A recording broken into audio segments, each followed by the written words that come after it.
So we're getting down to the closing part of our workshop, but Evelyn and I are supposed to have a conversation. And the good news is Evelyn made a videotape of her ideas that we'll be putting online because we don't have time for a long conversation. We've always come together in difficult times. That's because we build courage through connection, and our connection with you gives us the courage to keep going through many difficult situations.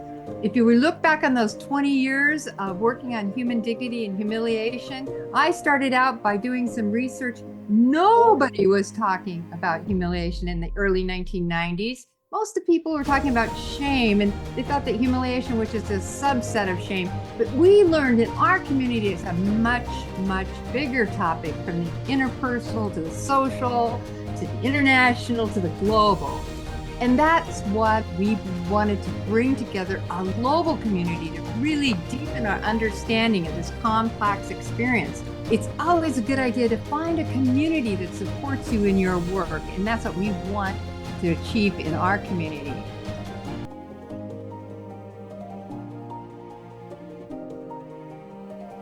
I want to talk about Don Klein just a little bit, to know that he was a major founder in our work who started out collaborating with us at age 81. So it's never too late to get involved with our community.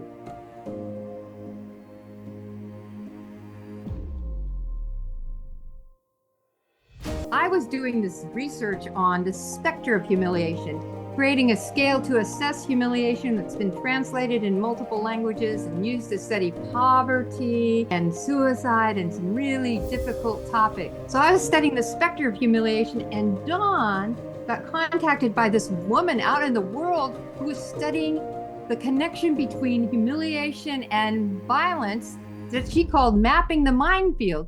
So he brought us together in this sort of intellectual marriage of research to look at the specter and mapping the minefield of humiliation that's lasted over 20 years. And you can imagine the number of emails.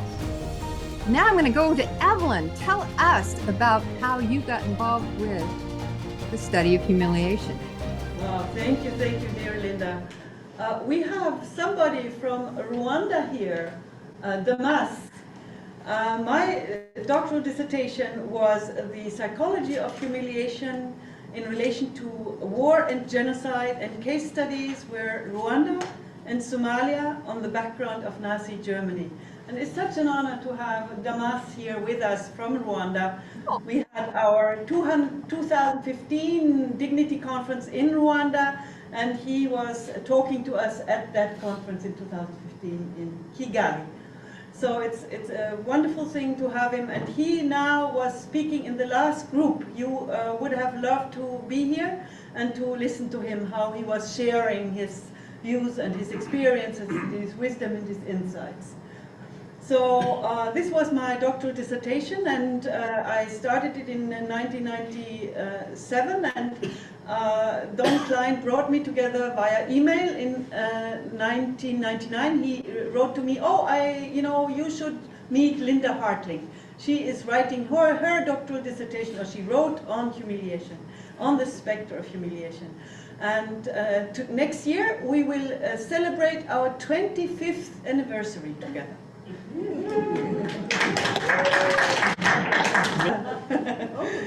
So, and then when I finished my doctorate in 2001 at the university in Oslo, everybody told me, you have founded a new academic field that is transdisciplinary humiliation studies. You should found an organization. And I write to everyone you know, and you did, and they all thought I had money. And so I stopped it. I said, money should not be the motivation, so I stopped it. And then I was in these years living in Paris and embedded in the international Maison des Sciences de l'Homme there, and they told me in 2003, write to everyone, we give you free lunch and free room. Okay, I said, nobody will come, I can write to everyone. And so Linda got this message in 2003 in Wellesley College in Boston, and she said to everyone, I will not go. She said, I'm from a No, she was hiking in Nepal, in Norway, but she said, I'm from a modest working class background. I will never go to Paris, never go to Paris. And then her mentor, Jean Baker Miller, said, just do it, just do it. And I will never forget the moment when I picked her up, Linda and her husband Rick, in Paris with my car at the airport. And this was the first time we met. And since then, there has been not one day where we're not connected. And I would not do one step in my life without Linda, and I think she wouldn't. So we are more than sisters.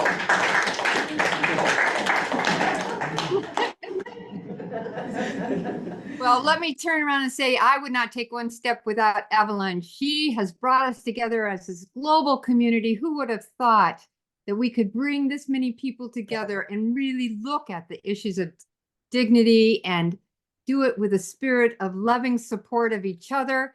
We are at the point, I'm going to have to skip over our plans, Evelin, and jump to the point where we remind people that we have about 1,000 active members. That includes all of you in this room, about 8,000 people on our mailing list. We have 2 meetings a year. This is one of those meetings. And then we have one in an international location, which I believe is Spain, coming up. We have our wonderful Dignity Press that publishes books. So if you're into publishing a book and you have the ability to put your book together, we can put it in print.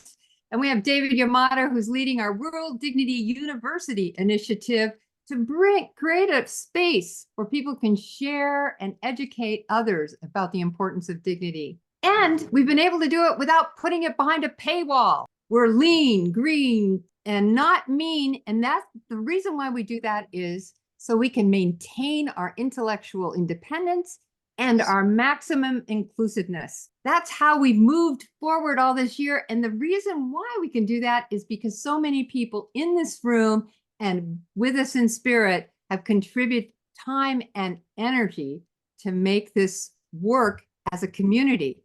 And it's just breathtaking that we've been able to do it for 20 years, and we're looking forward to another 20 years. Yes. One big lesson we've learned is we can create our language for dignity, like Francisco Gomez de Matos has taught us. We create a language, and one of the key words that you taught us in recent years is dignism. And that's a word we can carry out into the world. So could you tell us really quickly what you mean by this concept of dignism? Yes, I was tired of socialism, communism, capitalism, so I thought we should have something forward-looking. Let's forget all the cycles of humiliation of the past. Why not dignity-ism, if we need an ism? Perhaps we shouldn't, but if we absolutely, as humanity, need an ism, what would dignism mean? And this is my definition, and I read it to you.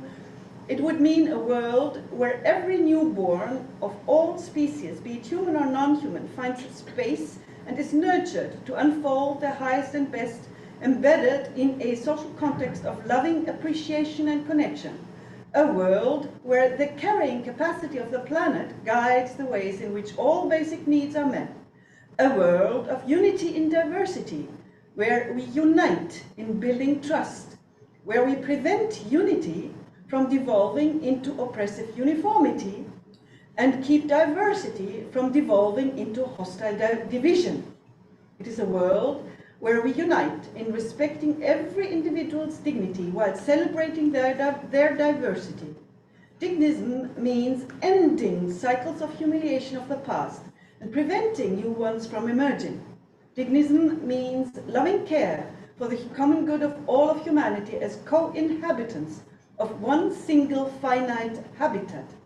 Dignism weaves together all dignifying aspects of all the world's traditions into one decent global village. Let's applaud Evelin. Thank you for that.